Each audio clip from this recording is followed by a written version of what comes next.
son and his wife flew off on their trip, leaving me alone to care for her mother, whom everyone believed was bedridden, practically in a coma after a terrible accident. But the moment they closed that front door behind them, she opened her eyes and whispered something that sent a chill straight down my spine. "It is a good thing you are here. Listen to my story to the end, and please tell me in the comments what city you are reading from. I really want to see how far this testimony travels. I am 64 years old, and I never would have thought that, at this age, I would learn how little I actually knew my own son. Marcus had always been a bit distant, even as a child. He was not one of those boys who would climb into your lap for a hug or chatter endlessly. I spent a long time telling myself that it was just his nature. Not everyone has to be affectionate. Everyone has their own path, and he had his.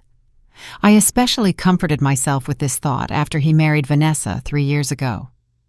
She was beautiful, well-groomed, spoke proper English, and was always dressed impeccably. I decided back then, well, all right, he didn't gravitate toward his mother, but at least he is doing well with his wife. He is settled, living a good life, and for that, I should be thankful. Last Tuesday, he called me in the morning. "Mom," he said in that habitual, even tone of his, in which I hadn't heard warmth or joy for a long time.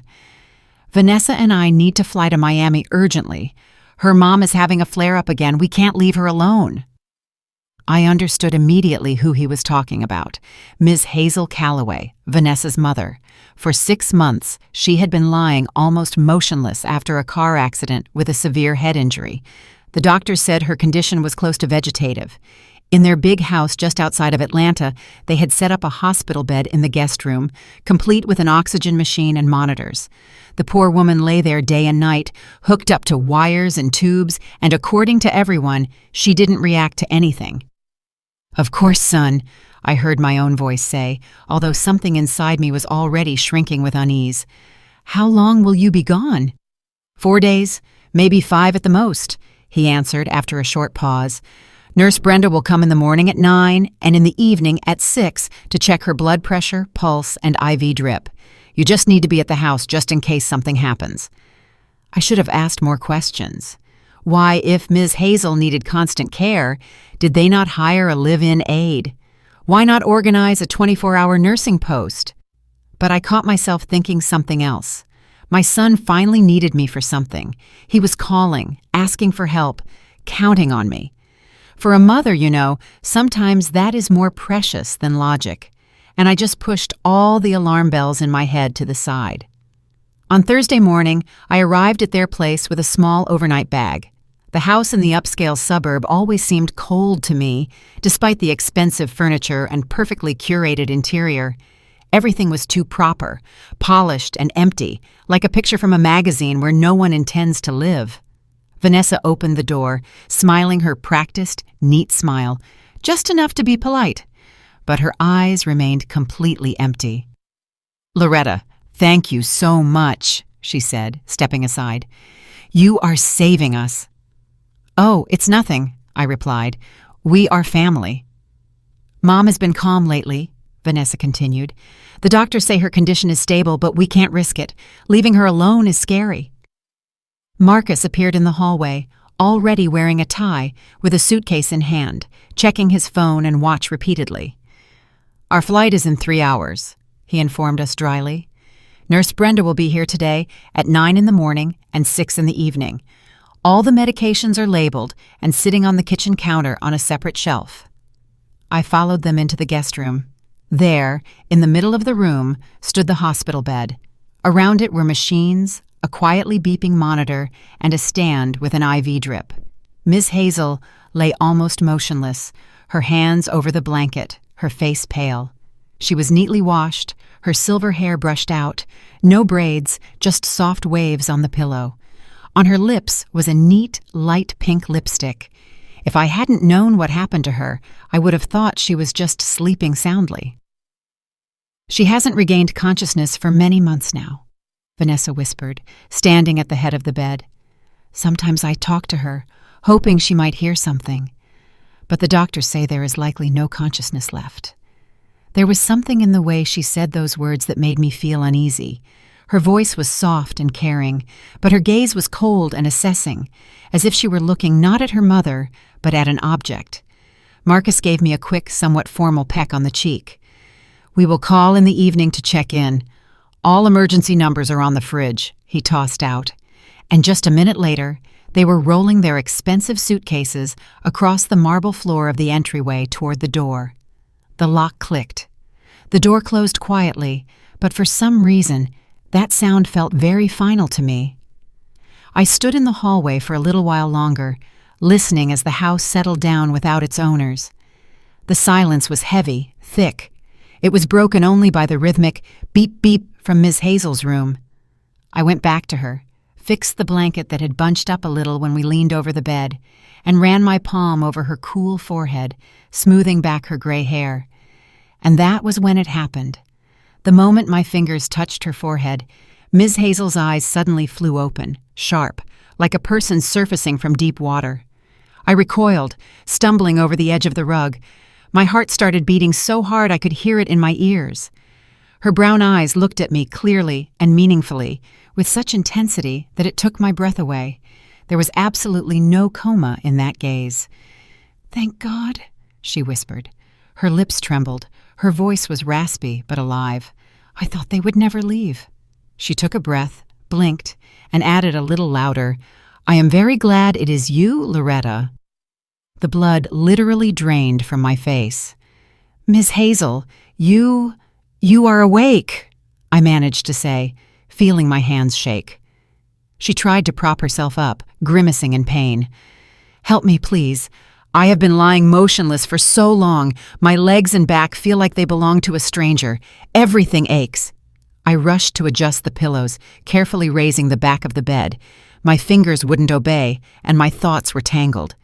But the doctor said," I mumbled, barely managing my breathing.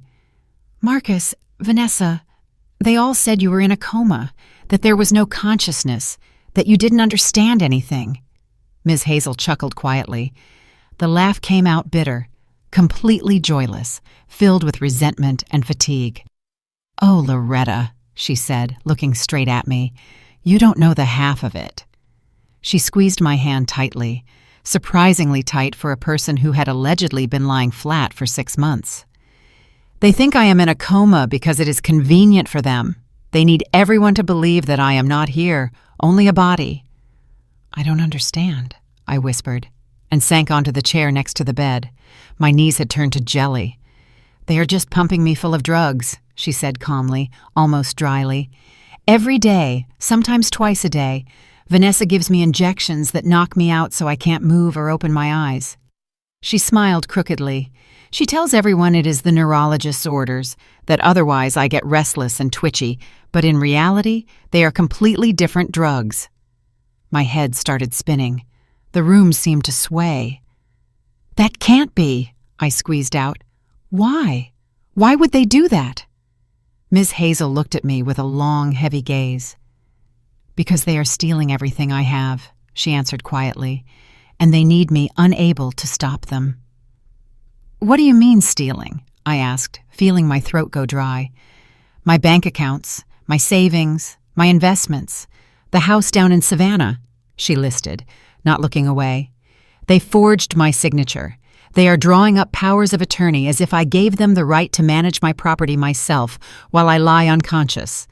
She sighed heavily. "They have already transferred more than $40,000 from my retirement savings." The figure hit me almost physically. $40,000. "But Marcus wouldn't do that," I repeated. "He is my son." "Your son," Ms. Hazel said softly but firmly, "is not the man you picture him to be." For a second, her gaze softened. "And Vanessa?" "Vanessa has no brakes. She is a monster, Loretta." I felt nauseous. I wanted to stand up, leave, and say, "No, this cannot be. You are mistaken." But I only gripped the armrest of the chair tighter. "How do you know all this if they keep you on drugs all the time?" I asked. The last words barely came out. "Sometimes I manage to surface," she answered quietly. "The drugs don't always work the same way. Sometimes the dose is a little smaller, sometimes my body resists harder. I can't open my eyes or move, but I hear everything. She squeezed my hand even tighter. They are sure that I am completely switched off, so they are not shy about talking about everything in front of me. She closed her eyes for a second, remembering.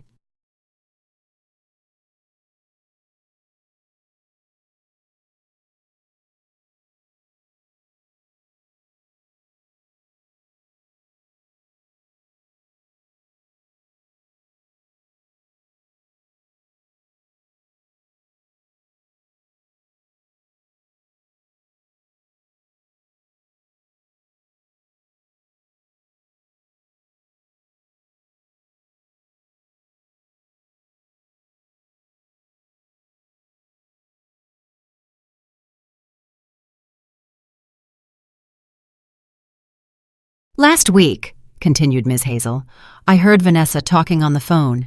She was laughing, telling someone how easy it turned out to be to wrap everyone around her finger. She said the hardest part was crying convincingly at the hospital. The rest, she said, was nonsense." Everything inside me protested. "That can't be," I repeated, almost in a whisper now. "That doesn't happen. People don't do that." "It gets worse," she said, and her voice gave me goosebumps. "What do you mean?" I asked, although I was already afraid to hear the answer. "They don't intend to keep me in this state forever," Ms. Hazel pronounced calmly. "I heard them arguing about the timeline. They were deciding when it would be best to let me pass away naturally." The words hung between us like a verdict. For a moment, I simply couldn't inhale.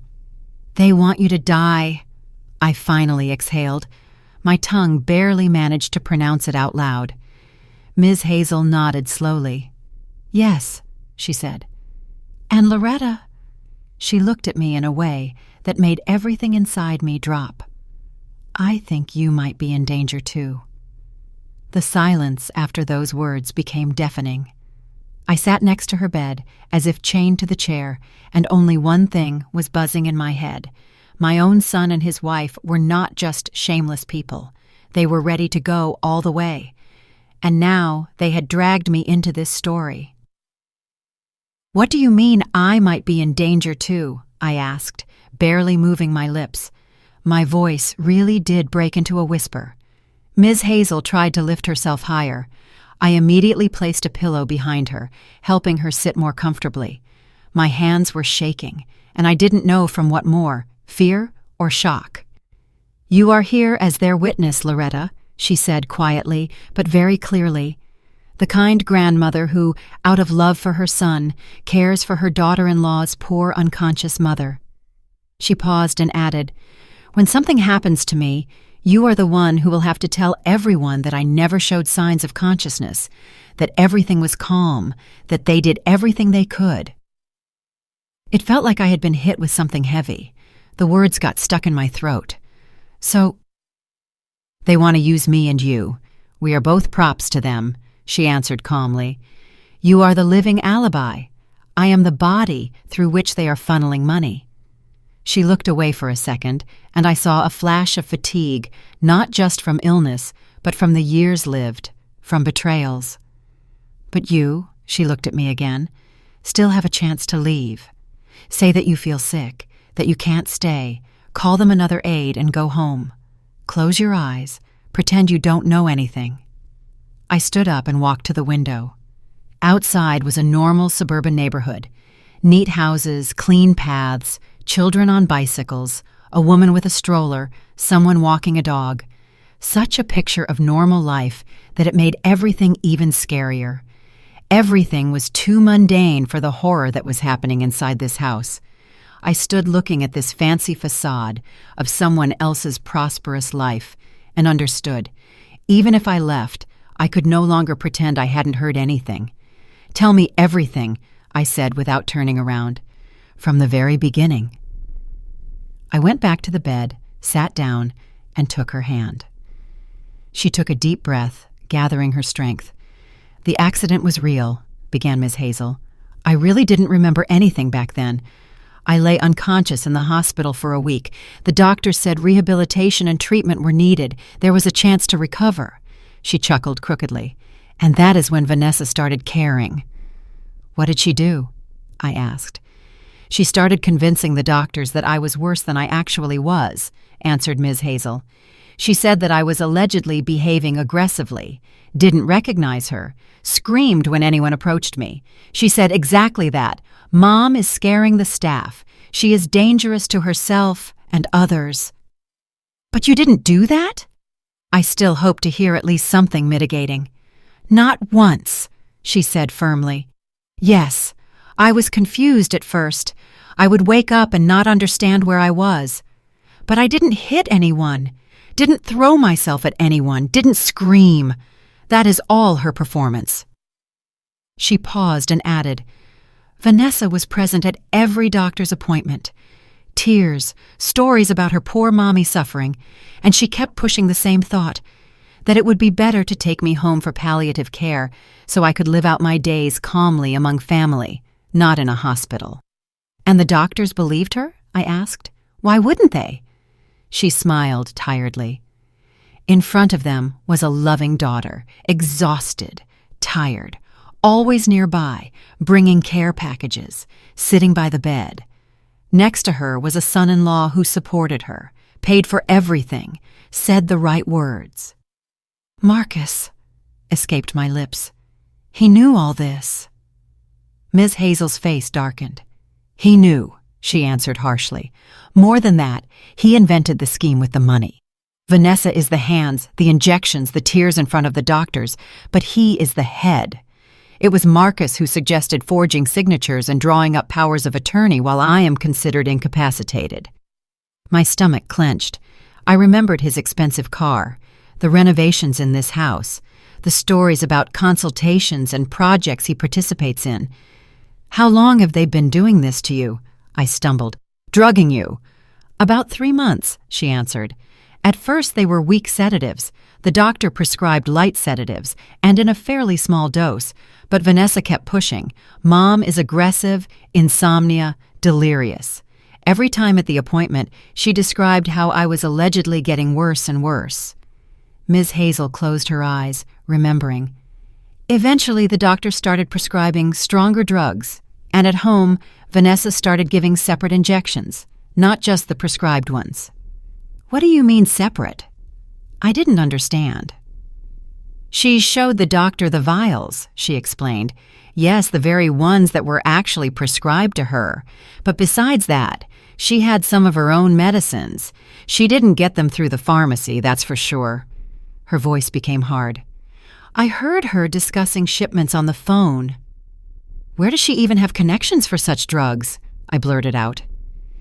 "She used to work at a rehab center for the elderly," answered Ms. Hazel. 5 years ago, she was fired from there."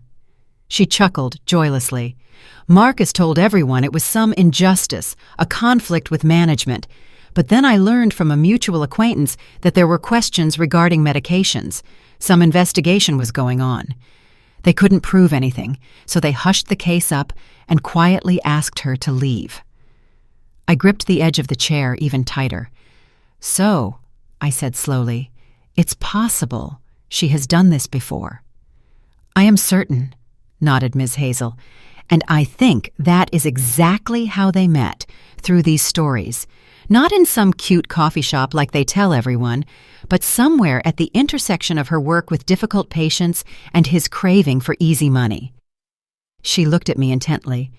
"You remember that Marcus got into trouble back in high school, don't you?" she asked softly.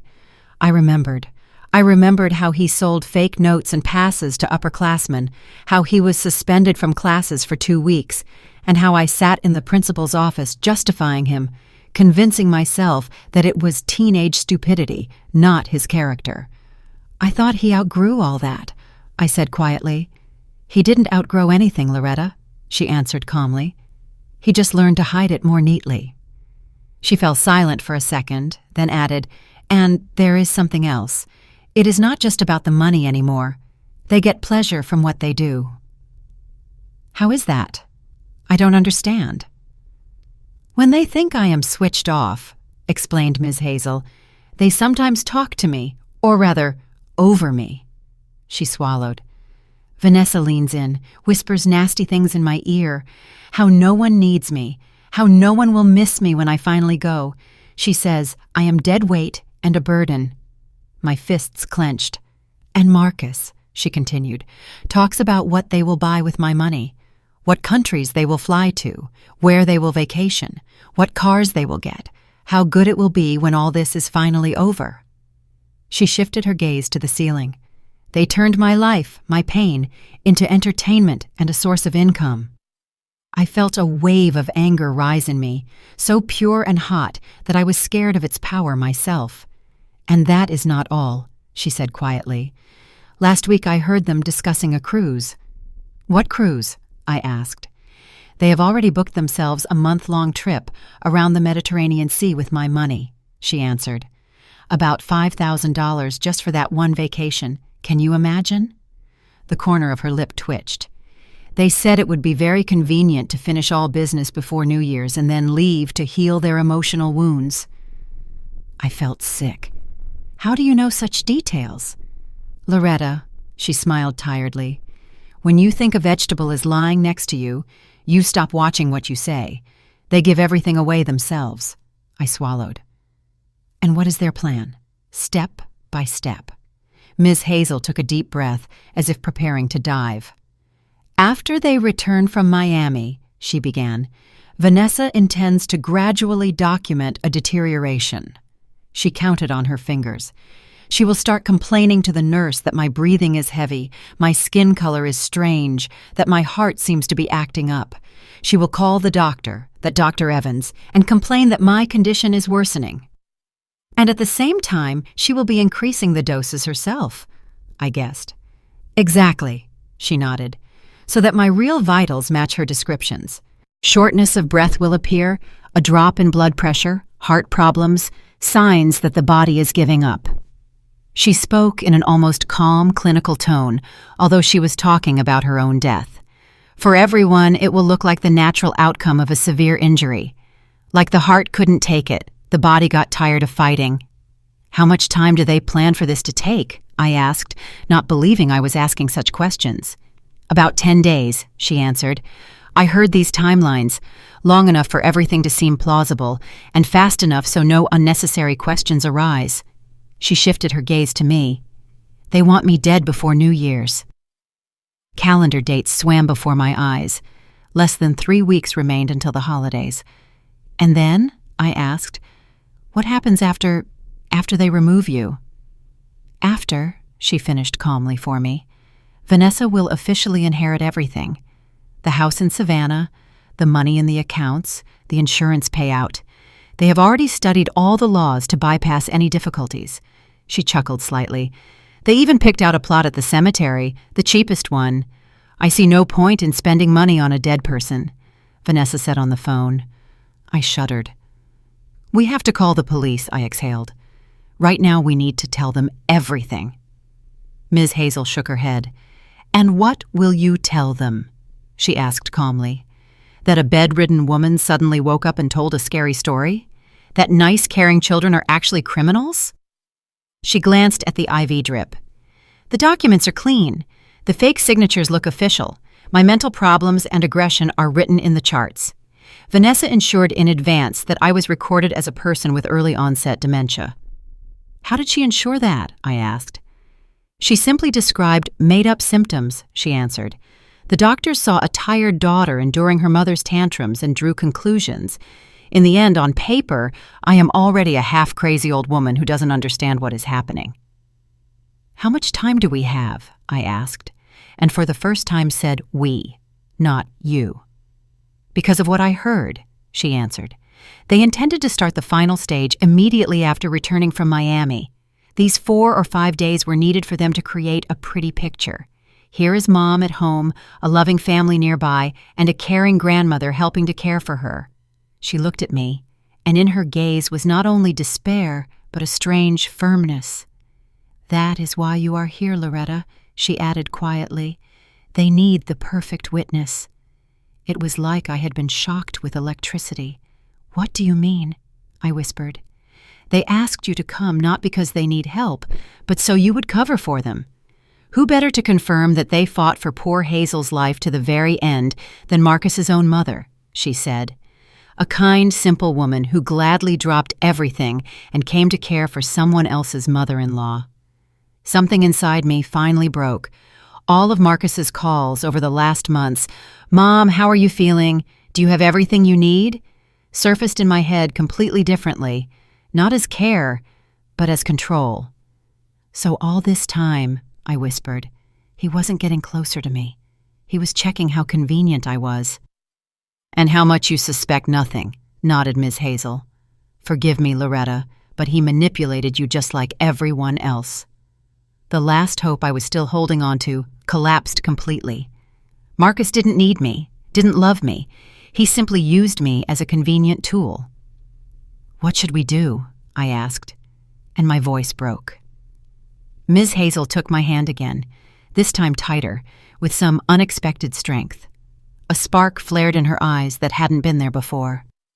"We will beat them with their own weapon," she said quietly but firmly. "And we will do it in such a way that they themselves will line up for prison." For the next few hours, she told me things that made my fingers go numb. We spoke in whispers, although there was no one in the house but us, yet it still seemed that the walls could listen and report back. "I first realized something was very wrong," she began. "About 4 months ago." She exhaled. "I had just started coming to my senses a little. Physical therapy was helping. My memory was clearing. I began to understand better what was wrong with me and where I was." She turned her head to the window. "And that was exactly when Vanessa started telling the doctors that I was having seizures," she continued, "that I allegedly throw myself at her, scratch, push, sometimes don't recognize her, scream." "She even came to the doctor with scratches," added Ms. Hazel. "Later I realized she made them herself." "The doctors believed her," I said quietly, knowing the answer. "Of course," she nodded. "She always has tears ready. A trembling voice, a story about how hard it is to care for a mother who has lost her mind." She paused. "Once she brought Marcus to an appointment. He complained about how tired she was, how worried he was about her. He suggested the doctor think about medications that would help calm me down." I squeezed my eyes shut. Now it was clear where it all started. "And then the stronger drugs began," said Ms. Hazel. "Then injections, and then these strange mixtures that she didn't discuss with a single doctor in front of me." "You didn't tell anyone?" I asked. "Tell who?" she answered calmly. "On paper, I am already incompetent. According to Vanessa, I am aggressive, confused about dates, and don't always understand who is in front of me." She looked at the IV. "Somewhere around then, the financial schemes started too. First small sums, $10,000, $15,000, then more." "How do you know about the money?" I asked. "I heard the conversation," she answered. "Vanessa was telling someone on the phone that they had already transferred almost $48,000 from different accounts." She smiled tiredly. "Plus the house in Savannah, which is being sold with forged documents. They found some loophole in the law regarding incapacitated relatives." That house, the garden, the porch, the old pecan trees floated before my eyes. "And all this time the nurse was walking around," I whispered. "Nurse Brenda, didn't she see that something was wrong?" "Nurse Brenda is not guilty of anything," stated Ms. Hazel firmly. "She is a normal, genuine nurse. Her heart is in the right place. It's just that Vanessa calculated very precisely when and what to do." She turned her head slightly toward me. "She gives the strongest injections an hour and a half before the nurse arrives. For Nurse Brenda, I am always deeply asleep, heavy, sick." "And all these machines, the monitor, oxygen?" I asked. "Is that a game too?" "The machines are real," she nodded. "Only they aren't connected to any hospital. They show pulse, blood pressure, oxygen levels. That is enough so no one suspects anything wrong." She chuckled bitterly. "As long as the heart beats and I breathe, no one sees a crime." I swallowed. You said they want you to leave naturally, I reminded her. How exactly? 2 weeks ago, she said quietly. I heard Vanessa reading on the internet about a combination of drugs that slowly depress breathing, so that death looks like a complication from a severe condition. She exhaled.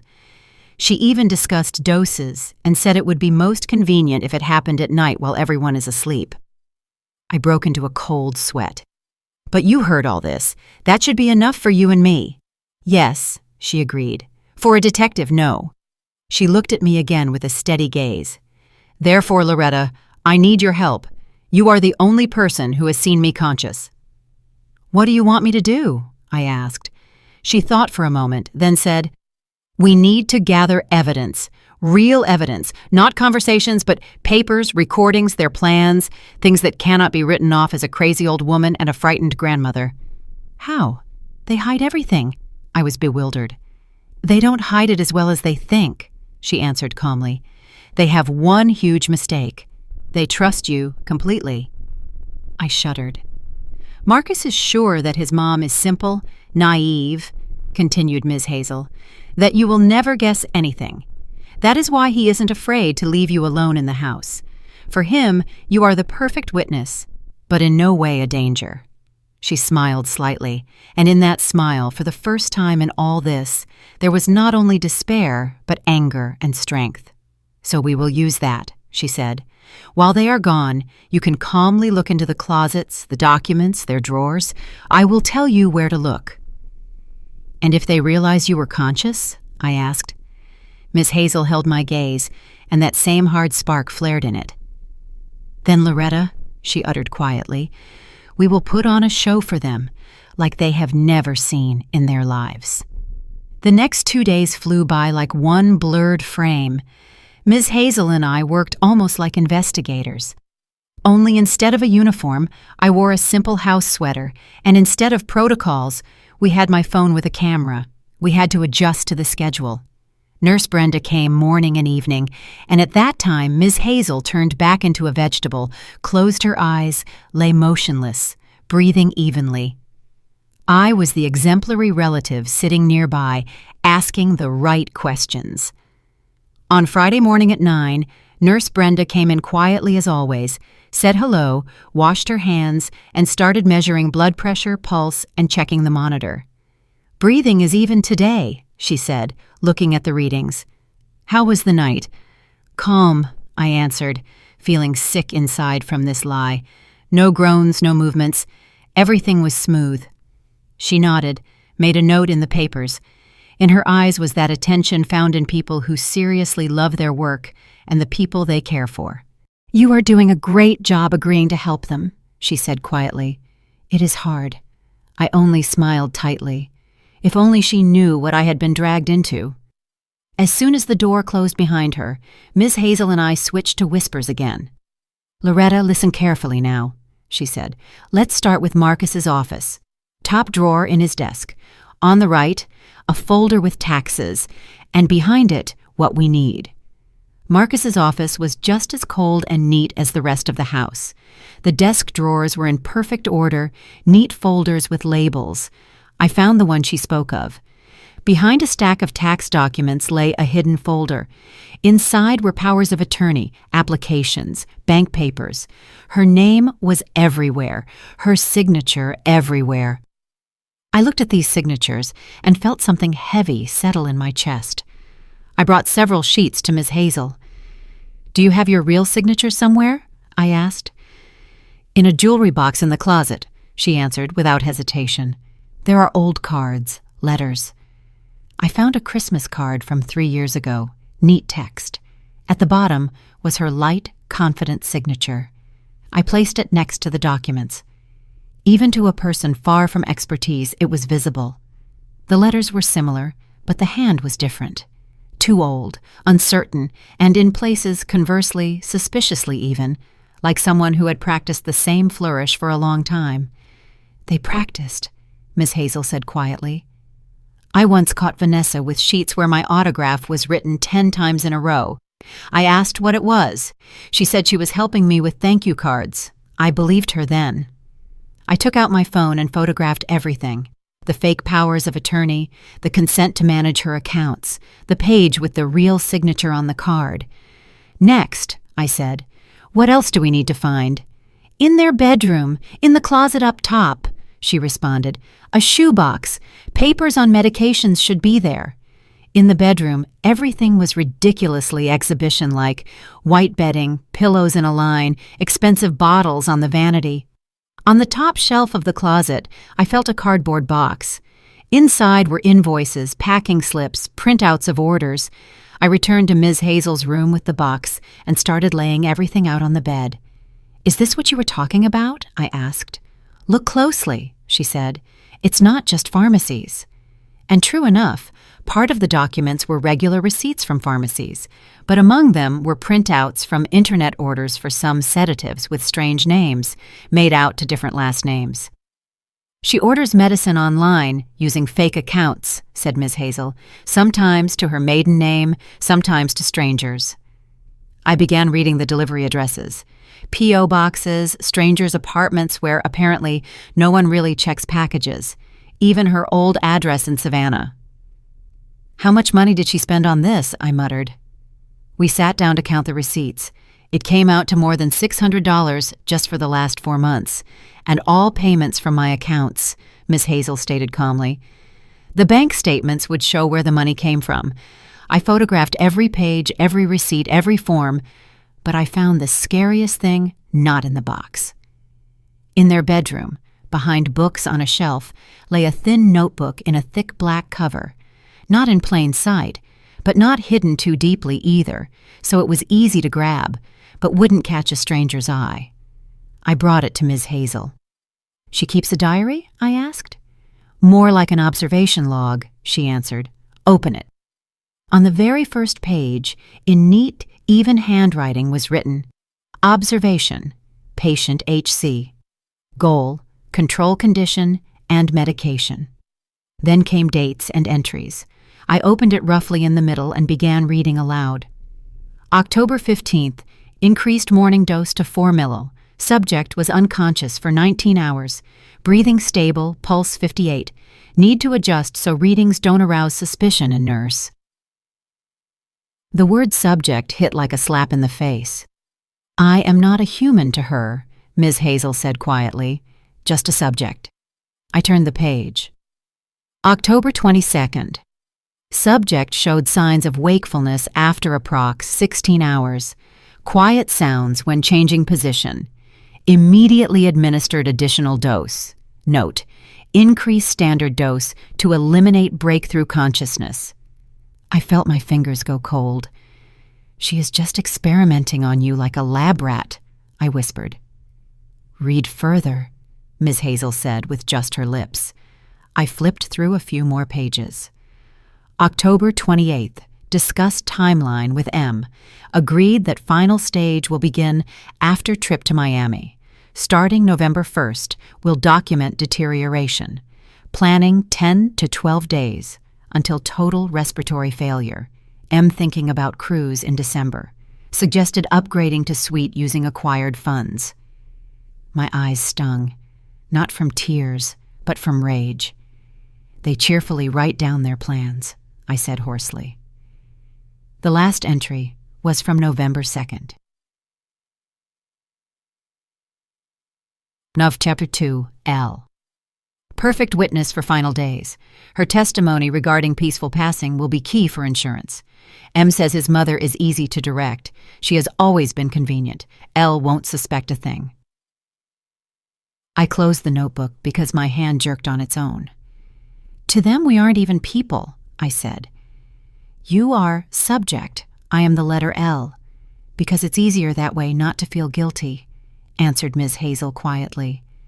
"Did you photograph everything? Every page?" I nodded. "Documents, receipts, and this. Then put everything back," she said. "To the millimeter, exactly as it was. They must not suspect anything." We spent the rest of Friday carefully returning everything to its place. Folders in the office, the box in the closet, the notebook back behind the books. Every time I closed another drawer, It seemed to me that the house itself was watching me. Ms. Hazel reminded me constantly, "Remember, Loretta, they are sure you are on their side. You are the last person they will suspect." On Saturday morning, Nurse Brenda came again at 9, checked the pulse, blood pressure, looked at the screen, frowned. "Strange," she said quietly. "Pulse is a bit lower than usual, and breathing is somehow heavier." "Maybe it's just one of those days?" I asked cautiously. "Maybe," she answered thoughtfully. "But I will still make a note for the doctor." She looked at me. "You are definitely not giving her any medications other than what I left on the schedule?" I felt my mouth go dry. "Only what you wrote down," I answered. "Nothing else." Nurse Brenda looked at the monitor one more time, sighed. "Okay, let's see the progression," she said. "I'll call Dr. Evans, fill him in." Then she gently placed a hand on my shoulder. "Hang in there. If anything changes sharply, call immediately." When the door closed behind her, I almost ran back to Ms. Hazel. She noticed the pulse is lower and breathing heavier, I said quickly, and asked if I was giving anything else. "That means Vanessa came up with another trick," Ms. Hazel pronounced gloomily. "Look at the IV drip more closely. There should be something there that wasn't before." I leaned toward the stand. At first glance, everything was normal. The bottle with the solution, the tube, the valve. But looking closer, I noticed a small additional container on the line, almost hidden behind the main bottle. "There is some small insert here," I said, "like an extra capsule on the tube." "That is how she delivers additional doses," Ms. Hazel said quietly, "slowly, throughout the day. That is exactly why I sometimes cannot stay conscious for more than a few minutes." "Should I remove it?" I asked. "Remove it? Throw it away? Stop everything?" "No," she shook her head. "If Nurse Brenda sees changes in readings without explanation, questions might start that we aren't ready for yet." She looked at me seriously. "We need not just to survive, we need to prove all this." My stomach clenched into a knot. We had too many tasks and too little time. "Marcus texted this morning," I said, picking up my phone. "Their flight was delayed, but they will still be home by Sunday evening." "That means we have less than 2 days," she pronounced calmly. "In that time, we must prepare everything." "What exactly?" I asked. "First, we already have documents and notes," she said. "Now we just need to make them speak their plans out loud themselves and have it recorded." I looked at her. "You want to record everything?" I clarified. "Yes," she nodded. "They love to talk, especially when they think only a silent old woman and an obedient mother are nearby. We just need to give them the opportunity to relax." On Saturday, we hardly spoke, saving strength and thoughts. I played the role of the concerned relative who calms herself by cleaning, cooking, checking blankets. Ms. Hazel practiced her coma again, lay with eyes closed, slightly changing her breathing when the nurse arrived. By evening, I felt like I was facing an exam on which my whole life depended, knowing I had done everything I could, but still terrified. On Sunday, closer to noon, my phone rang. Marcus on the screen. My heart dropped somewhere down. "Yes, son," I answered, trying to speak calmly. "Mom, change of plans," he said. "Our flight was moved, and we will be home not in the evening, but in about 3 hours." I had never paled so quickly. "Oh, that's good," I squeezed out. "You probably are worried, want to get to Miss Hazel sooner." "Yes," he said. How is she?" "The same," I answered. "Nurse Brenda says, condition stable, breathing calm." I heard him sigh into the receiver. "Mom, I want to prepare you a little," he said after a pause. "The nurse said that deterioration could start at any moment. With such injuries, it happens that a person holds on for a long time and then the body gives up very quickly." A rehearsal, I thought. He is reciting the script in advance. "Lord," I said, "and what should I do if suddenly—" "Nothing special," he answered in a calm voice. "Vanessa knows what to do. If there are changes, she will take everything on herself. You just be nearby. The main thing is, don't panic." "Of course," I said. Waiting for you." When I hung up, my hands were shaking so much the phone almost slipped out. 3 hours, I said, walking into Ms. Hazel's room. "We have 3 hours, no more." She didn't lose her composure, only her eyes glinted slightly. "That is enough," she said firmly. "In the basement, behind the water heater, stands a cardboard box. Pull it out and bring it here." "What is in it?" I didn't understand. "Our chance," she answered. "Go." I went down to the basement. It smelled of dampness and dust, like all basements. Behind the large white boiler, a box really stood, covered with old rags. Inside, I saw a small video camera, a digital voice recorder, some wires, and small devices looking like bugs from a movie. I went back up. "Where did you get all this?" I asked, putting the box on the chair. "Do you think I just lay and endured for 6 months?" A weak smile touched her lips. "As soon as I realized what they were leading to, I started preparing," she sighed. "Ordered online a little at a time, at different times, to different addresses. Pretended I didn't understand anything while couriers carried boxes, then hid them while Vanessa wasn't looking." "And what will we do with this?" I asked. "Install it," she said simply. "The camera so the bed and their faces are visible, recorders where they like to talk, in the living room, in the kitchen." We worked quickly, although every step had to be thought out. The camera was hidden on the top shelf of the bookcase in her room, between books and a picture frame. It was almost invisible. One recorder under the sofa cushions in the living room, the second in the kitchen behind jars of grains. "They like to discuss their plans over tea and before bed," said Ms. Hazel. "We don't need to provoke them, just give them the opportunity to be themselves." When we finished, my knees were shaking, and it felt like I hadn't walked around the house upstairs, but conquered a mountain. The sound of a car stopping at the gate came from the street. Then car doors slamming, voices, the screech of suitcase wheels on the path. "Are you ready?" asked Ms. Hazel. I looked at her, pale, haggard, but in her eyes such steel that I felt a little calmer.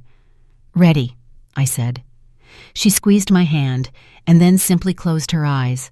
Her face relaxed, breathing became slow, even. Before me lay an unconscious, gravely ill woman again, who, according to all medical papers, almost recognized no one. The lock clicked in the hallway. "Loretta, we're home!" rang Vanessa's voice, and I understood. Their final stage had just begun. Marcus appeared in the doorway, suitcases behind his back. Vanessa was already drawing out words with her sweet voice. "Loretta, we're home." Suitcase wheels rattled on the tiles in the hallway, smells of travel, strange perfume, light cold from the street. I quickly ran my hand over my face, forced myself to breathe evenly, and in a couple of seconds put on the mask of a calm, grateful mother again. Ms. Hazel lay with eyes closed, breathing even, face relaxed, perfect coma. If I didn't know the truth, I would have believed it myself. Marcus peeked into the room first. "So, how is she?" he asked, putting something like anxiety on his face. "Very calm," I answered, getting up from the chair. "Nurse Brenda was here this morning, said the readings are even. Only noted that the pulse is a bit lower than usual." I said this out loud on purpose and looked carefully at Vanessa. For a moment, something resembling satisfaction flashed on her face, but she immediately twisted it into concern. "Oh," she drew out, approaching the bed. "Sometimes that is a sign that the body is starting to tire." She put her hand on Ms. Hazel's forehead, stroked her hair, everything very beautiful, like from a textbook for the perfect daughter. "Poor Mommy," she sighed quietly. "She has been fighting for so long." Marcus stood nearby, put a hand on her shoulder. His face was collected, serious. If I didn't know all this, I probably would have been moved. "The nurse said to watch breathing and skin color," I spoke cautiously. "That these could be the first signs of, well, changes." Yes, Vanessa picked up. "With such injuries it happens often, holds stable for a long time, and then a sharp decline begins. It is a natural process." The word natural in her mouth sounded especially vile. "We just need to make her condition easier," added Marcus. "Do everything so she doesn't suffer." "We will be nearby until the end," sighed Vanessa, wiping away an imaginary tear. "Maybe I should stay for a couple more days?" I asked timidly as we walked away from the bed. "In case you need help while you get back into the rhythm."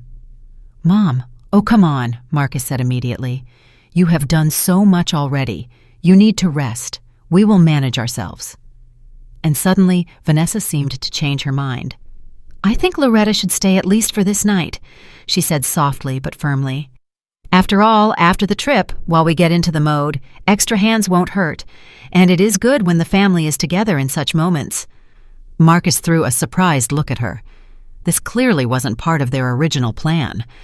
Mom is tired anyway," he objected. "She is already—" "Family should stick together when it is hard," smiled Vanessa, a smile that sent shivers down my skin. "I insist." I felt anxiety flare up inside. She wanted me to stay not out of care, but to keep me under control. "Of course I will stay." Swallowing the lump in my throat, I said, "Whatever you say." In the evening, they ordered food to the house. Noodles, some meat in sauce, cartons, chopsticks. I transferred some things onto plates, set out cups, and kept catching myself looking at them like strangers. At dinner, Marcus took out a bottle of whiskey. "To us enduring these days," he said, pouring for himself and a little for Vanessa. "It wasn't easy." Not easy, I thought. Leaving the victim under the supervision of a witness and flying off to have fun. Marcus's phone beeped. He looked at the screen, and the corners of his lips lifted. "Good news?" asked Vanessa. "The cruise company confirmed the upgrade," he said, barely holding back a satisfied smile. "Suite with a private terrace, like you wanted." He shifted his gaze to me and added in an even voice, "After the holidays, we plan to go on a cruise. We'll need to rest. All this has been hard on us." "Of course," I squeezed out a smile. "You need a rest after such stress on Ms. Hazel's money," flashed through my mind. "With that same money, you plan to bury her." Later we sat in the living room, me on the edge of the armchair with a cup of tea, the two of them on the sofa. Vanessa suddenly turned to me. Her voice became soft, soulful. "Loretta, I want you to know. We really appreciate what you did," she said. "Not every mother-in-law would go sit with her daughter-in-law's mother." Marcus chimed in. "You have always been reliable, Mom. All my life, even when I was little, if something happened, you pulled through." I remembered how I pulled through, justified him in school, closed my eyes to his tricks. I felt sick at how easily he used that now. "I just wanted to help," I said quietly. "And you helped a lot," continued Vanessa. "Especially now when, well," she paused and pressed a palm to her chest, "when we must be ready for any outcome." "What did the doctors say?" I asked. "How serious is it?" Marcus sighed heavily. "With injuries like Hazel's," he began, "there is a long plateau, and then the body sharply gives up. Heart, lungs, everything in a chain." He looked at me seriously. "We need to be prepared that everything could end in the coming days." Vanessa nodded, her eyes glistening. "It is scary," she said, "but in a sense, it is also a relief. Mom won't suffer anymore." "And how can I help?" I asked, pretending I still didn't fully understand. "Just be nearby," answered Marcus. "By your presence, you help us a lot." And then he looked at me significantly. "When everything ends, it is good if there is a person who saw how we fought to the end, how hard it was, how we did everything we could." There it is, I thought. They need my voice to cement their performance. "Of course," I nodded. "I will say everything as it was." Vanessa smiled slightly. "See, Marcus, I told you your mom can always be relied upon." Something jerked in my chest. For the first time in my life, I felt ashamed that I had once been proud of his quick wits. Around 10 in the evening, Vanessa stood up. "Time to give Mom her evening meds," she said. "Loretta, come with me. I'll show you, just in case it's ever useful." I followed her, feeling how heavy every step was. In Ms. Hazel's room, a dimmed lamp burned. Machines blinked their lights rhythmically. "Look here," Vanessa began in her medical tone, setting vials on the nightstand. "This is a painkiller, this is for cramps, and this helps her sleep peacefully." To the eye, ordinary medicine, but I now knew that in the syringe she was drawing not only what the doctor prescribed, she commented on every movement animatedly, as if conducting a training tour. "How much time passes until she falls asleep?" I asked. "About 15 minutes," she answered. "Then she doesn't wake up until late morning. Very convenient. She doesn't suffer." I watched as she drew the mixture, how easily and confidently she held the syringe. Marcus appeared in the doorway. "Everything okay?" "Yes," she smiled. "I'll give Mom the shot now, and she will sleep peacefully."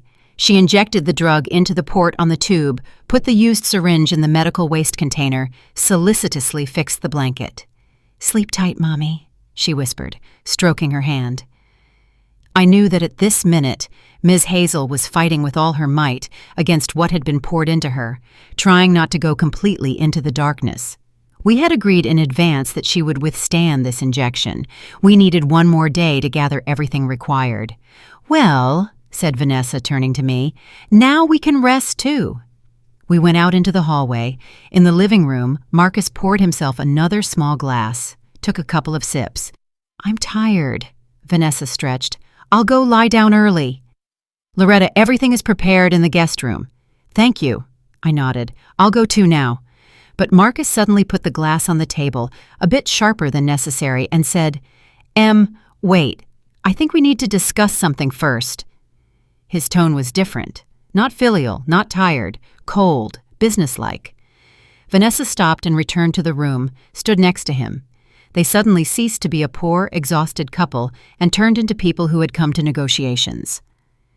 Marcus walked to the window, jerked the curtain with a sharp movement, closing the view of the street, turned to me, leaned against the windowsill, crossing his arms over his chest.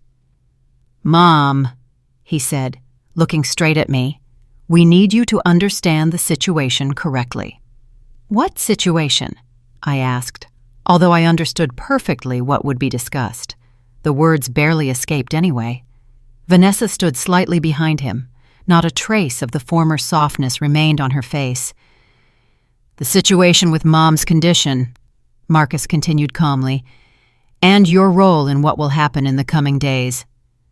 A chill ran down my spine. "I don't understand," I said quietly. He smirked with the corner of his lips. "Don't play, Mom. That never suited you." Vanessa stepped closer, tilted her head to the side, like a cat studying a mouse. "Loretta," she pronounced in a sweet but icy voice, "Hazel will die this week, and you will help us make it so no one asks unnecessary questions." The words hit my head like a belt. Even knowing everything in advance, hearing it point blank in such a tone is different. What are you saying?" I whispered. "How can you?" "Very calmly," Marcus interrupted me, "because everything has long been decided." He took a step toward me, sat opposite, leaning his elbows on his knees. "In the coming days, Hazel's condition will begin to deteriorate," he pronounced evenly, as if quoting a medical certificate. "She will start breathing heavily, her heart will act up, the body will give out. You will see all this, and then," Vanessa picked up, "you will tell everyone how we fought, how we called the ambulance, how we didn't sleep at night, how we did everything we could." "If I don't?" I asked, although I already knew what I would hear. On Vanessa's face appeared that expression I hadn't noticed before, predatory. "Then, Loretta," she said affectionately, "you will become a problem that will have to be solved." Marcus lowered his eyes, as if it were unpleasant for him to voice this, but his voice was cold. "You understand, Mom," he pronounced softly. "You are 64. You live alone. Health isn't like it was at 20. He spread his hands a little. "Ice on the roads, stairs in the house, slippery in the bathroom. Things happen to people at your age." Everything inside me went cold. The meaning was clear, as if he had said it in plain text. "You wouldn't do that," I said barely audibly. "You aren't capable." I would really not want to, he interrupted. Honestly. He put his palm on my shoulder, squeezing slightly, as if comforting. But sometimes life puts us in an uncomfortable position. Vanessa smiled again with that thin smile that made my fingers clench. Therefore, you have a choice, Loretta, she said. Are you with us or against us? Family or obstacle? I felt that if I didn't pull myself together now, my legs simply wouldn't hold me. I need time, I whispered. I can't just like that immediately. Of course, Marcus said magnanimously, removing his hand. Think. Until tomorrow. He stood up, patted me on the shoulder like a comrade. Just note, Mom, we start acting in the morning. It is important for us to know that you are on our side. I got up and almost mechanically walked to the guest room, closed the door, leaned my back against it. My head was buzzing. They had just, without a shadow of a doubt, given me an ultimatum. Either I cover up a murder, or sooner or later they remove me too. I sat on the edge of the bed. My hands were shaking so much I couldn't even unbutton my cardigan right away. Muffled voices were heard in the living room. I didn't distinguish words, but the intonation was familiar. Not a family conversation, but a discussion of plans. I probably should have broken down at that moment, burst into tears, rushed to call someone, but instead, Miss Hazel's voice surfaced clearly in my head. They are too confident, Loretta. They love to talk. We just need them to talk long enough. I took a deep breath and suddenly understood one simple thing. They didn't even suspect that every word of their revelations had already been caught by small devices hidden under the sofa cushions and in the corner of the living room, and that their threat to me and the admission that Hazel would die this week were no longer just scary words, but evidence. I hardly slept at night. Every rustle in the house seemed like steps in the hallway, every creak, that very moment when they decided I knew too much. I lay on the bed in the guest room, staring at the ceiling and listening to the monitor by Ms. Hazel's bed beeping evenly somewhere in the distance. But morning came anyway, strangely calm and gray. Around 6 o'clock, I heard light steps in the hallway. Vanessa went to check the patient, humming something quietly to herself. I lay holding my breath, imagining how she looks at the IV, checks her small extra capsule on the tube, and everything inside shrank at the thought that this person is the same one who smiles at me across the table and calls me Mom. Around 7, there was a quiet knock at the door. Mom, are you awake? Marcus's voice. I forced myself to get up, pretend I had just woken up, open the door. In his hands was a mug of coffee, on his face an expression of sympathy. I brought you coffee, he said softly. I understand yesterday's conversation was heavy. I took the mug, took a sip, hands trembled slightly, but I tried so he wouldn't notice. Thank you, I said. I really needed to think everything over. He looked straight into my eyes. Have you thought? I held my breath for a second, and then pronounced, Yes, Marcus. I understood what you expect from me. He visibly relaxed. Shoulders dropped. I knew you would understand, he said almost affectionately. Family should stick together, especially in such moments. Especially when the family is planning to kill someone, flashed through my head. But aloud, of course. I didn't say that. Vanessa will start documenting changes in Hazel's condition today, he continued. Maybe she will need you to confirm something too, that you saw the same thing she did. I understand. I nodded. I will be nearby. You are doing the right thing, Mom, he said, patting me on the shoulder. It is better for everyone. He left, and I stood for another second, pressing the hot mug to my palms, thinking how strange it is to hear such a phrase from a person who just practically threatened me with death. When I entered Ms. Hazel's room, Vanessa was already there, moving a pen over a sheet of paper, pretending to fill in some important columns. Concern on her face, anxiety in her voice. How is she? I asked, approaching closer. I'm worried, sighed Vanessa. "Breathing is heavy, see? The chest rises unevenly, and the skin color was better yesterday." I looked at Ms. Hazel. She lay the same, eyes closed, face pale, but now a slight rasp really was heard in her breathing. No one canceled the effect of yesterday's mixture. "Maybe we should call Nurse Brenda?" I asked on purpose. "I already called," answered Vanessa. "Asked her to come earlier and contact Dr. Evans." She made another note on the sheet. "We need to document everything, any changes." "How can I help?" I asked. "Just sit nearby," she said. "If you notice breathing becomes even heavier or lips turn blue, call me immediately. I'll prepare the morning medicine for now." She left. I sat on the chair, took Ms. Hazel by the hand, as if just supporting her. In reality, I was waiting for our signal. After a couple of seconds, I felt a light, barely noticeable squeeze. She was conscious, despite all the injections. "I am here," I said quietly, almost soundlessly, not moving my lips. "They think I am with them." The answer was another weak squeeze, then began some horrible rehearsal of death. Vanessa played the role of the ideal caregiver all day. With a notebook in hand, she walked around the bed, measured the pulse, looked at the breathing, from time to time leaned over, and said in a serious voice, "I don't like how she is breathing. Seems like fluid is collecting in the lungs." Then she would sit with the phone and loudly, so I could hear, called the clinic and Dr. Evans. "Hello. Yes, this is Hazel Calloway's daughter. Yes, it seems to me the condition has worsened. Breathing is heavier, skin pale, pulse uneven. Yes, I know it is a common complication. Of course, I am documenting everything." Every call of hers was like a carefully rehearsed scene. Words correct, intonations correct. Only now I heard the falseness in everything.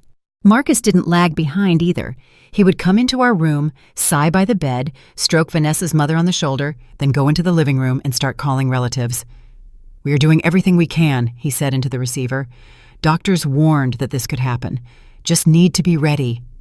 Sometimes he returned to me and said heavily, "Mom, we need to prepare. Vanessa thinks everything could happen in the next 24 to 48 hours. "So fast?" I asked, as if I knew nothing. "With such injuries, yes," he sighed. "But at least she won't suffer long." I nodded, and I had to literally bite my tongue not to say what was spinning on it.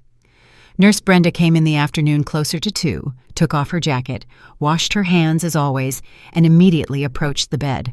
I stood nearby, barely breathing. She applied the sensor to the finger, looked at the device. "Oxygen in the blood is lower than usual," she said quietly. "And the pulse is uneven." "Is that bad?" I asked. "It can mean the body is starting to tire," she answered softly. "With such diagnoses, this is unfortunately expected." Vanessa immediately chimed in. "I am very worried. Is this it? That deterioration you talked about?" "Let's not rush to conclusions," Nurse Brenda said cautiously. "But I will definitely contact Dr. Evans. Maybe the care plan needs to be adjusted." "Maybe stronger pain relief will be needed?" Vanessa asked the right question, her voice trembling slightly. "I don't want Mom to suffer." "I won't decide that over the phone," answered the nurse. "I'll pass it to the doctor. He will say what to do." She looked at the device one more time, at Miss Hazel's breathing, sighed, and turned to me. "Loretta, if something changes sharply, call immediately. Even at night, definitely." I nodded. When the door closed behind her, Vanessa seemed to exhale with relief. "Did you see?" "Yes," she said quietly to me in the kitchen while we were putting food on plates. "Now everything will be written in the chart. Drop in oxygen, uneven pulse, worsening condition." "And that is good?" I asked cautiously. "That is honest," she corrected. "That is an objective picture of the illness, so later no one says we overlooked something." She put the plate on the table and added in a completely different tone, without tears and trembling. "When everything ends, it will be the perfect medical history. First stability, then gradual deterioration and a natural end. No unnecessary questions." I looked at her silently and thought about how the person currently calmly saying such things lives under the same roof as me. and was once considered a worthy woman for my son. In the evening, they decided to gather the whole family for dinner. Marcus took out a bottle of wine. Vanessa put plates with heated food on the table, pretended to eat, although she twirled the fork in her hands more than brought it to her mouth. "Let's have a drink," said Marcus, raising a glass. "To family." "To family," echoed Vanessa, looking at him with strangely burning eyes. I raised my glass with juice, too. "To family," I said. The word family at that moment sounded as if it were said in a crooked mirror. At the table, they no longer hid their plans for the future, talked about the cruise, about how they would go to treat their nerves after all this, what suite they were allocated, laughed that finally they would be able to rest normally. "We are even thinking about moving," Marcus said suddenly. "Maybe out west? New climate, new people, life with a clean slate?" "And me?" I asked, pretending the question was simple and naive. "Where am I in this new life?" They exchanged glances. "We told you," Vanessa said softly. "You can visit us as much as you want, even move over time." After that, she sighed significantly. "People should stick together." I understood. It was convenient for them to keep me at arm's length, not let go too far, to control. "We'll see," I answered quietly. Around 9 in the evening, Vanessa got up from the table. "Time for evening meds," she said. "Today, possibly the last time." Everything inside me dropped. "In what sense last?" I asked. "I will be increasing the dose of those drugs that relax breathing," she explained calmly. "If the body is already on the edge, this will help it let go." "Are you sure that is necessary?" Marcus asked for appearances. "We are doing everything according to recommendations," she answered confidently. "It is hard enough for her. No sense in prolonging this." We went into Ms. Hazel's room, the three of us. The lamp burned with soft light, machines blinked quietly, the air smelled of medicine and something sweet, unnatural. Vanessa took out vial after vial, carefully drew liquid into the syringe, mumbling under her breath. "This is for pain. This is for cramps. This will help her leave peacefully." I looked at her hands and thought about how many times those hands had given such injections to people who couldn't get up and say a word in their own defense. She checked the IV one more time, fixed the small extra capsule on the tube, sighed almost solemnly. "Possibly, this is the last night," she said. "Let it be peaceful." Marcus stood at the foot of the bed, looking at us with the air of a man who has made a difficult but correct decision. One thought pounded in my head.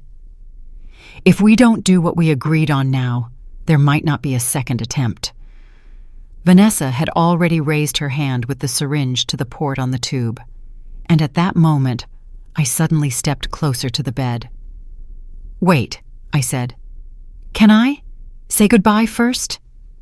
My voice broke, but that was even handy. It looked like emotions. "Of course," Marcus nodded. "This might be the last opportunity." Vanessa stepped back slightly, squeezing the syringe in her fingers, nodded. I leaned over Ms. Hazel, covering her face from their gazes with myself, pretended I was whispering last words. "Forgive me that it turned out this way. Thank you for everything." But in reality, with just my lips, I said, "Now." And at that same moment, her eyes flew open. Vanessa raised her head, already preparing to give the injection, and I was covering Ms. Hazel's face, whispering supposedly parting words. "Now," I said quietly, and at that same moment, her eyes flew open. Vanessa screamed so loud my ears popped, jerked. The syringe slipped from her fingers and rolled across the floor, splashing the rest of the solution. Marcus jumped back to the wall, turned pale as if he had seen a ghost. Ms. Hazel calmly, without fuss, inhaled, slowly straightened up, and sat on the bed. Her movements were not fast, but confident. "Hello, Vanessa," she said in an even voice. "Surprised I am conscious?" Silence reigned in the room, so absolute it seemed you could hear the wall clock ticking in the hallway. This cannot be," Vanessa squeezed out, stuttering. You were unconscious for 6 months. You have brain damage. You can't— Can't what? Ms. Hazel interrupted her calmly. Think, remember, plan. She tilted her head slightly. I remember perfectly every injection, every forged signature, every dollar you stole from me. Marcus finally found his voice. She is having a seizure, he said quickly, looking between me and Vanessa. This is just some psychosis, post-traumatic nonsense. She doesn't understand what she is saying, right? Ms. Hazel reached out to the nightstand where the small voice recorder lay, calmly picked it up. Then maybe you explain this? She pressed the button, and Marcus's voice rang through the room, calm, clear, without a single hesitation. Mom, Hazel will die this week, and you will help us make it so no one asks unnecessary questions. Marcus's face turned gray. Vanessa sank onto a chair, lips turning white. The recording continued. In the coming days, Hazel's condition will deteriorate. She will start breathing heavily, her heart will act up. You will see all this, and then tell everyone how we fought to the end. Vanessa's voice. And Loretta, you have a choice. Are you with us, or are you a problem that will have to be solved? I felt everything inside me drop, although I already knew what it sounded like. One thing to hear it in the evening, another, to hear it in the morning in this room to their faces. Ms. Hazel turned off the recording and raised her eyes to them. I recorded you for months, she said. Every whisper of yours, every business conversation over my bed, every joke about the cruise at my expense and the convenient death before New Year's. She chuckled slightly. Did you seriously think I would lie quietly and wait for you to finish me off? Marcus stepped sharply toward the bed. Give it here, he hissed. You don't even understand what you are doing.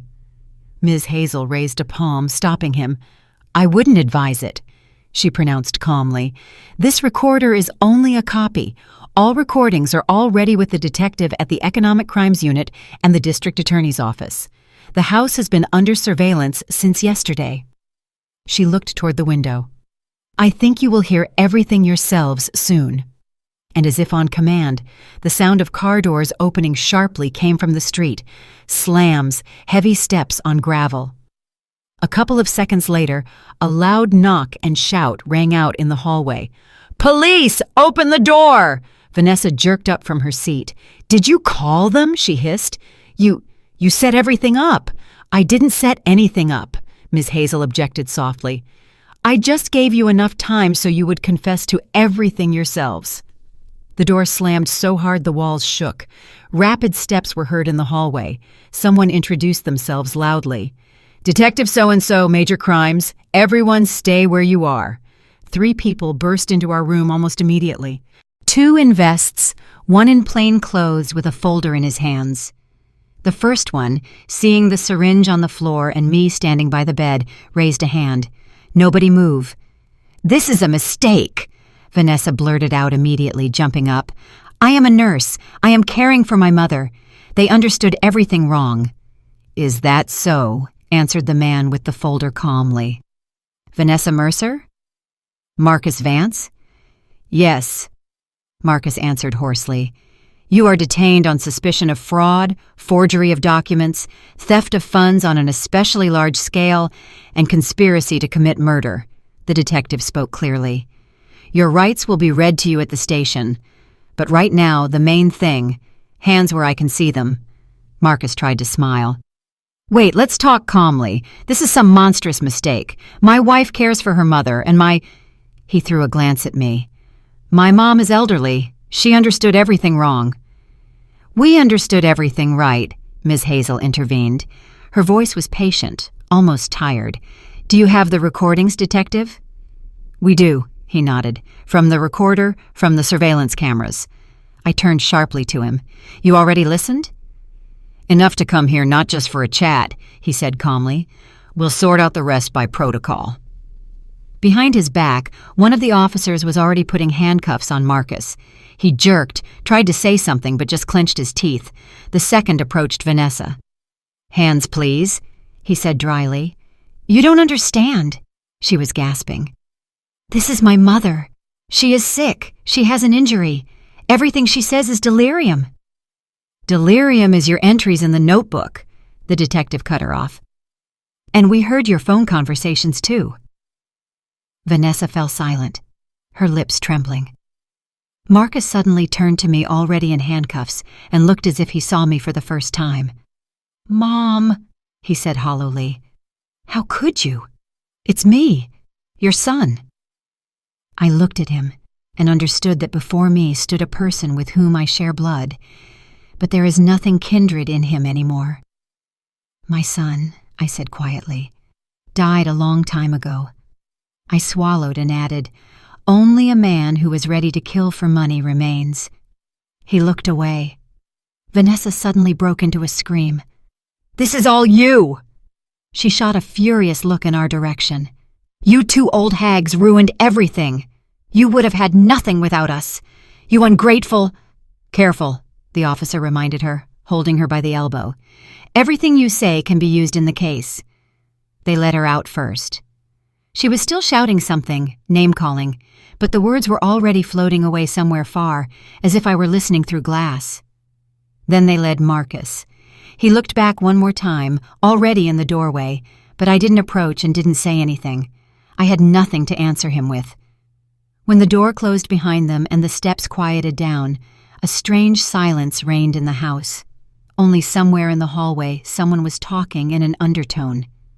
Another officer was collecting something into a bag. Apparently the syringe and some papers. I suddenly felt that my legs no longer held me and sank onto a chair.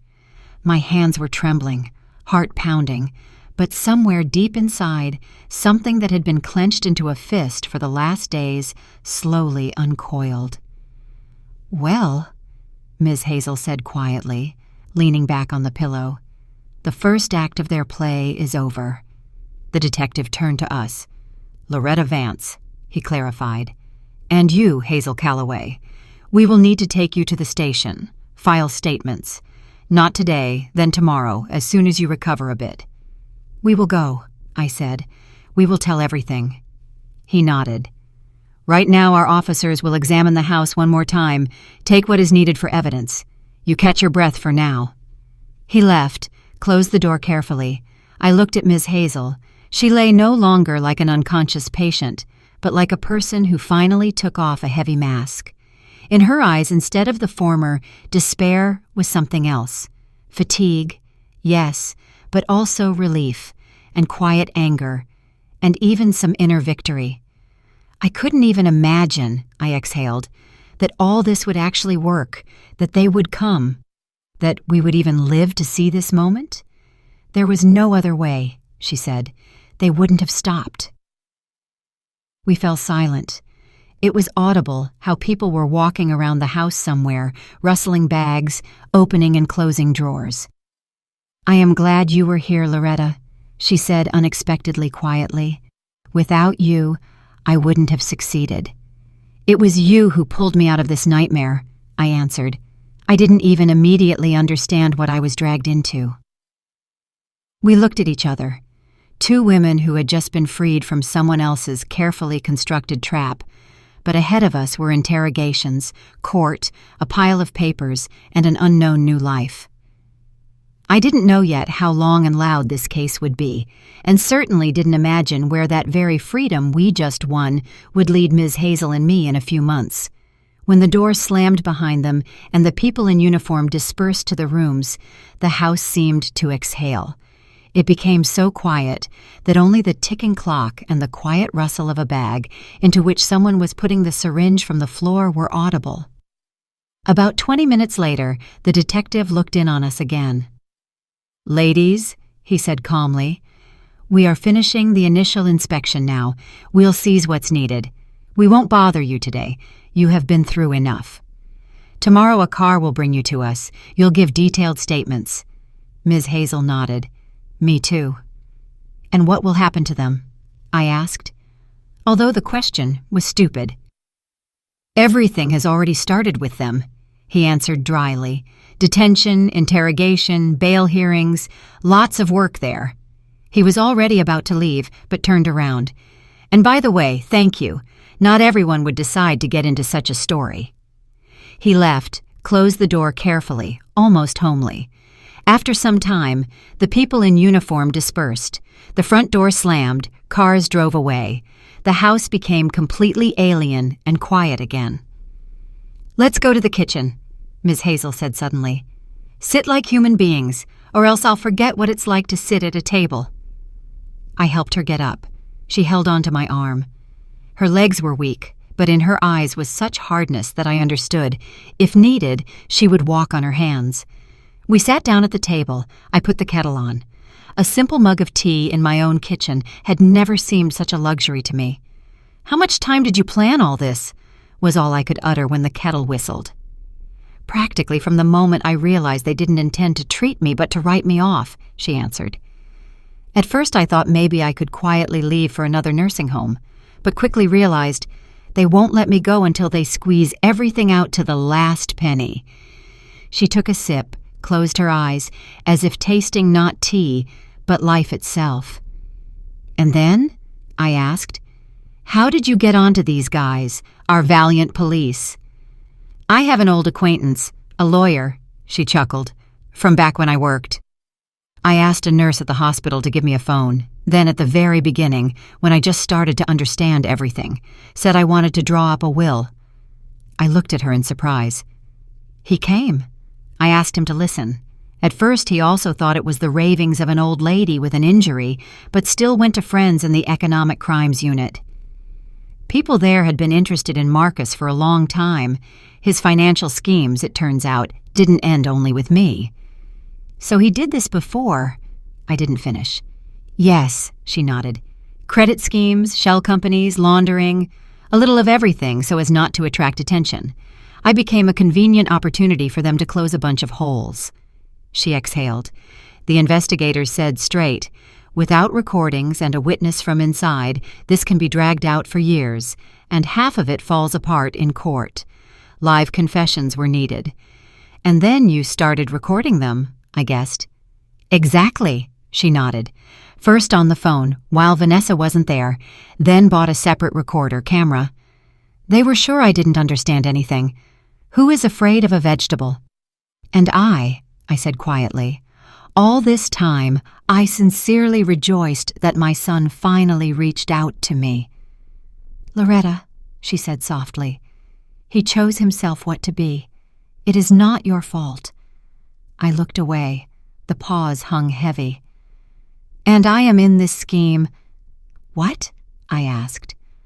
"Why didn't you tell me everything right away? Because while you lived separately, you were relatively safe," she answered calmly. "They used you on the phone as scenery. I call Mom, I'm a good son. But as soon as they decided to move to the finale, they needed a live witness in the house." She looked me straight in the eyes.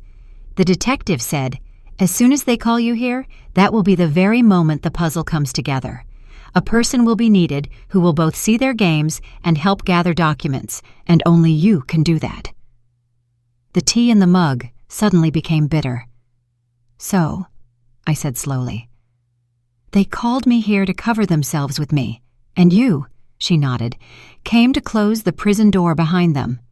I sat clutching the mug and understood that simultaneously both sides used me, but one for money and the other to stop a murder. The choice was there after all. The next day, a car came for us. An ordinary sedan, nothing movie-like. The detective was the same one, calm, collected. "You'll go together," he said. "At the station, they will help you, don't worry." The road seemed endless to me. I looked out the window at gray high-rises, bus stops, people with bags, and thought that everyone has their own life, their small troubles. And none of them has a clue that somewhere in the city right now, a case is being taken apart in which a son wanted to use his own mother as an alibi for murder. At the station, we were separated.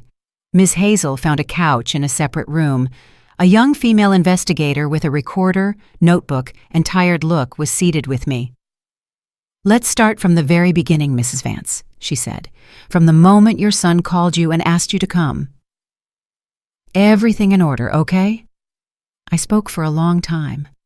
My voice broke, then strengthened. Sometimes I had to pause, drink water. She almost didn't interrupt, only sometimes clarified, "At this time, where was Vanessa located? Who exactly pronounced this phrase? Did this happen before or after the nurse arrived?" The more I told, the clearer the picture was built, and the clearer it became, the worse I felt myself, because I heard not only others' crimes, but my own blindness. Then I was briefly led into the corridor, seated on a chair, and a doctor was called to Ms. Hazel to see how she was holding up. I sat on the bench, looked at the door of the office where she was being questioned, and thought about only one thing. Only let her withstand it. Only let them not reduce everything to an old lady making things up. After some time, the detective came out to me again. "Enough for today," he said. "We'll format the rest by protocol. We'll give you the text to sign." "And them?" I asked. "Marcus and Vanessa." He hesitated a little. "They are giving their statements, denying, naturally, but that was expected." "And what will happen next?" I caught myself speaking in a whisper. "Next. Examinations. Checks. Court," he answered calmly. "We have already requested data on their accounts, movement of funds, medication orders. Believe me, there is work there for more than one day." "So," I swallowed, "this won't end quickly." "Such cases never end quickly," he said. "But we have what they don't: recordings, documents, and live witnesses." He paused and added, "And one mother very underestimated by them." For the first time in these days, I smiled slightly. Months dragged on heavily. All this time, Ms. Hazel and I lived as if under glass, constant summons, additional interrogations, signatures, some examinations. The detective called often.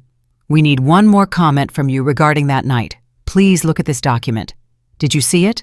Clarify when exactly Vanessa spoke about drug doses." I learned anew to speak terrible things calmly, businesslike. Yes, the syringe was in her hands. Yes, Marcus said Hazel would die this week. Yes, I perceived the threat addressed to me as real.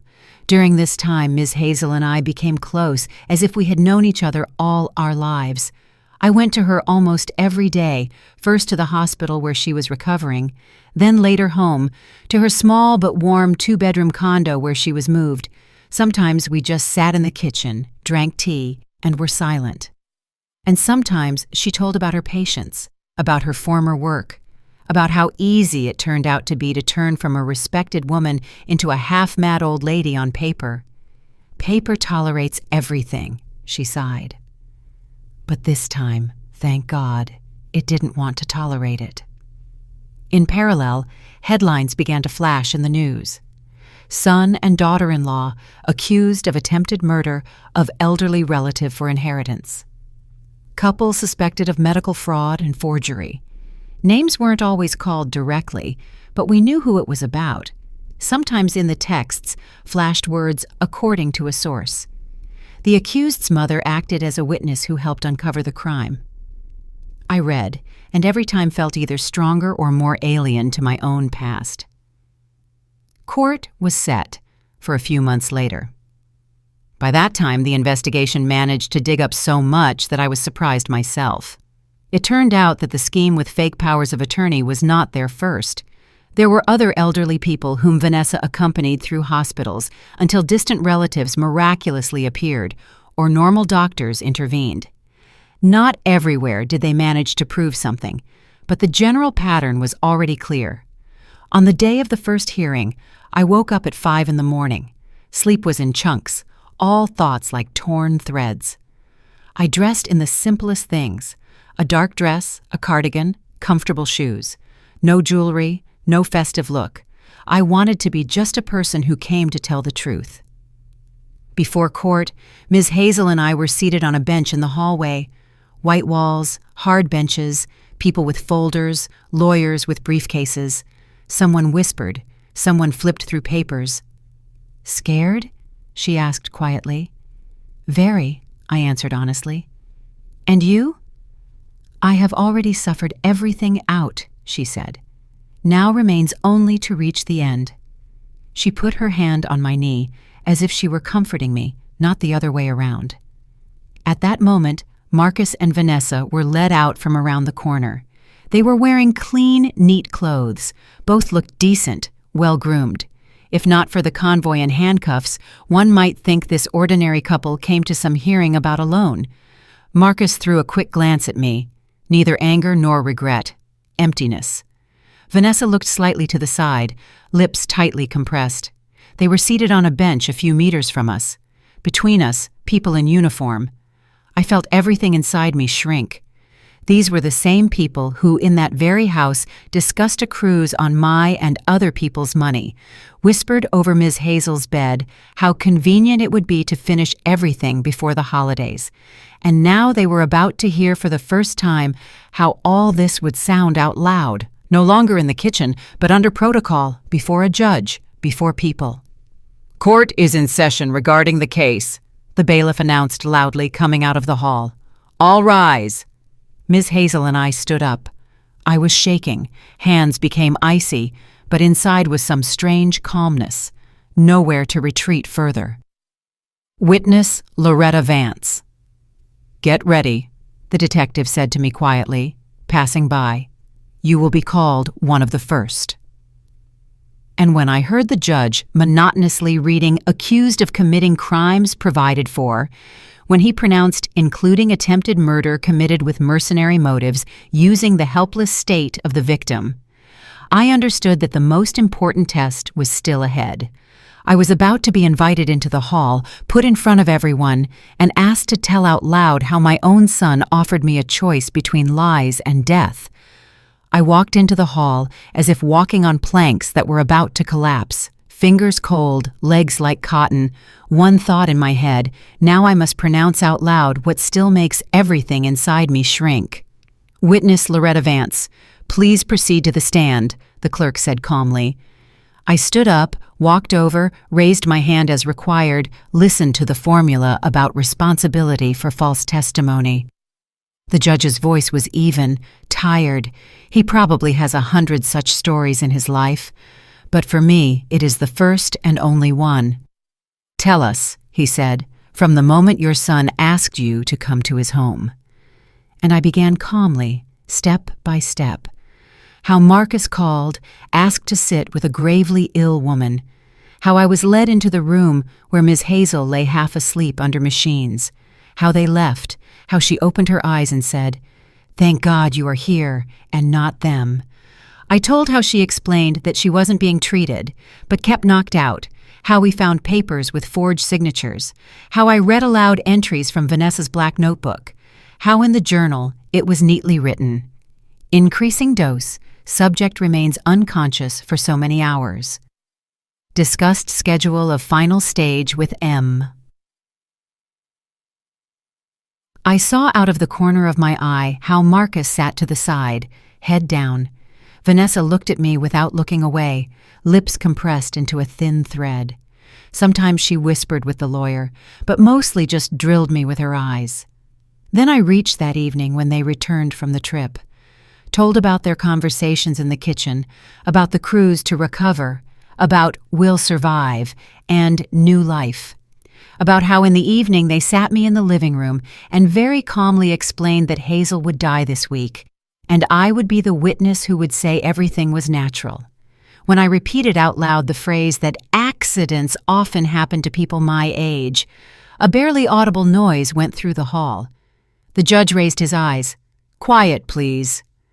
I told about how Ms. Hazel and I hid the camera and recorders, how we waited for them to speak their own sentence, how Vanessa prepared the last injection, and how at the moment when she almost injected it, Hazel opened her eyes and pressed record. "All this is confirmed by recordings," I said calmly. "What they told me at night, what they said among themselves, these are not my inventions." Marcus's lawyer tried, of course, to make me out to be either hysterical or a naive auntie. "Are you sure you understood your son's words correctly?" he asked. "Maybe you emotionally perceived a conversation about a serious illness as a threat?" "Certain," I answered, because I was scared to trembling back then myself, and because later, When I was allowed to listen to the recording, those words sounded exactly the same as that night. "Do you not have long-standing grievances against your son?" he continued. "Was there no desire, to present him worse than he is?" "I have many grievances," I said honestly, "but I have no desire to invent for him what didn't happen. What he actually did is enough for me." The defense spun as it could, but against facts it was heavy going. The recordings contained not only their threats but also Vanessa's reasoning about drug doses, about the perfect medical picture, about Loretta being the ideal witness. After me, Ms. Hazel spoke. The court allowed her to give testimony sitting down, allowed her to give it from the table. She spoke softly, but so clearly that ringing silence stood in the hall. She recalled how she first noticed that sedatives became stronger, how she tried to tell the doctor one thing, and Vanessa nearby assured that Mom was confused. How she was transferred home for palliative care, not because it was better, but because at home it was more convenient to finish the job.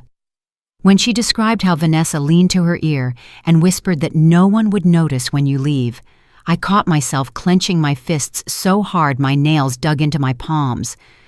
The defense tried to play the same game here, too. "You had a severe traumatic brain injury," the lawyer pressed.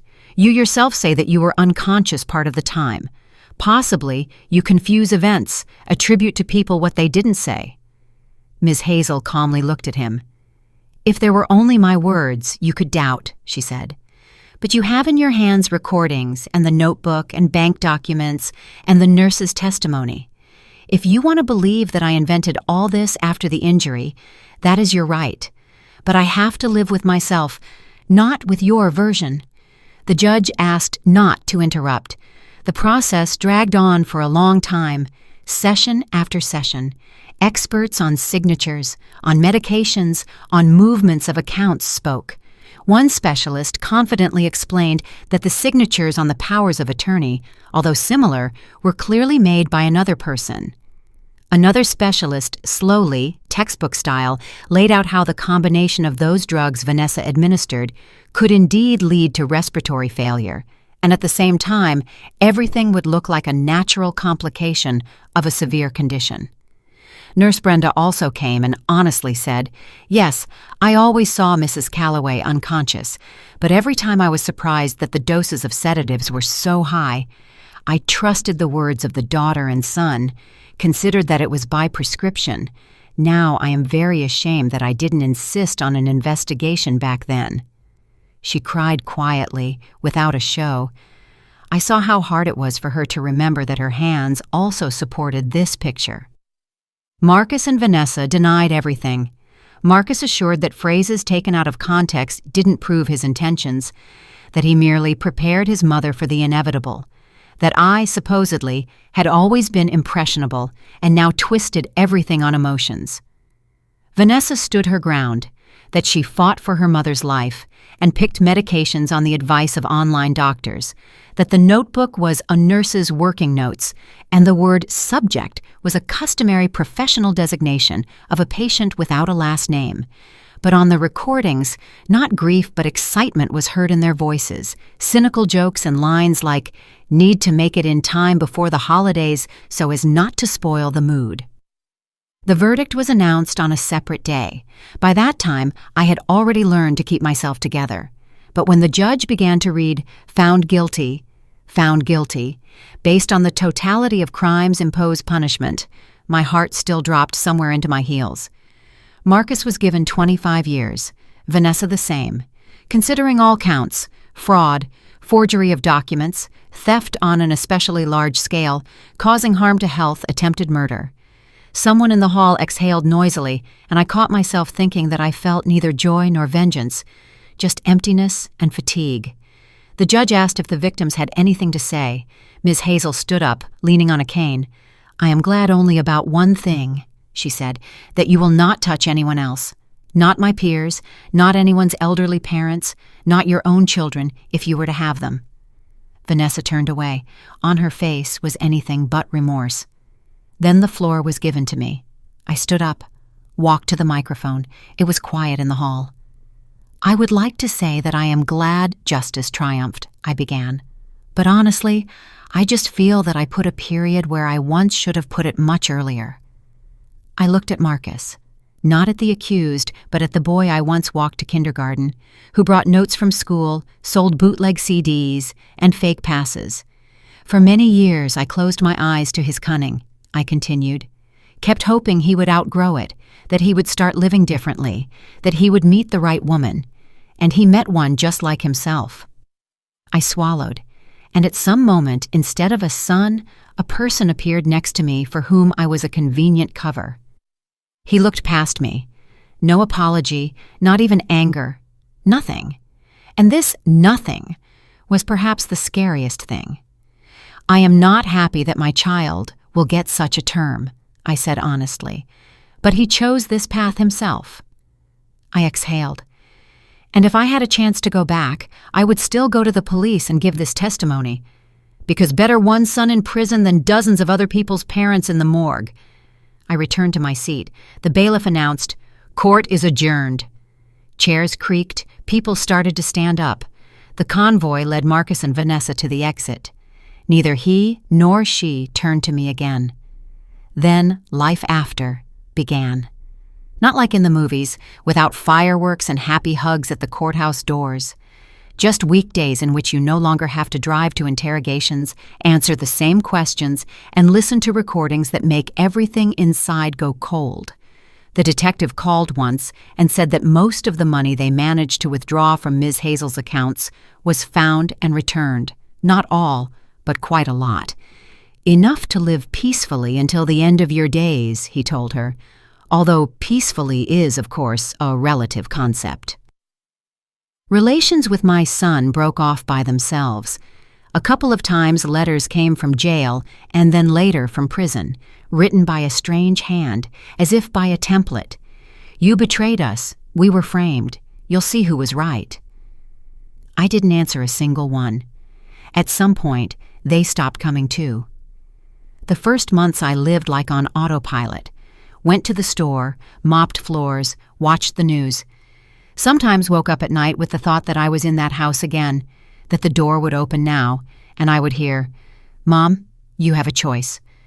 What pulled me out, strangely enough, was precisely that Ms. Hazel and I began to communicate almost every day, not out of a sense of duty, out of a simple human desire not to remain in this experience alone.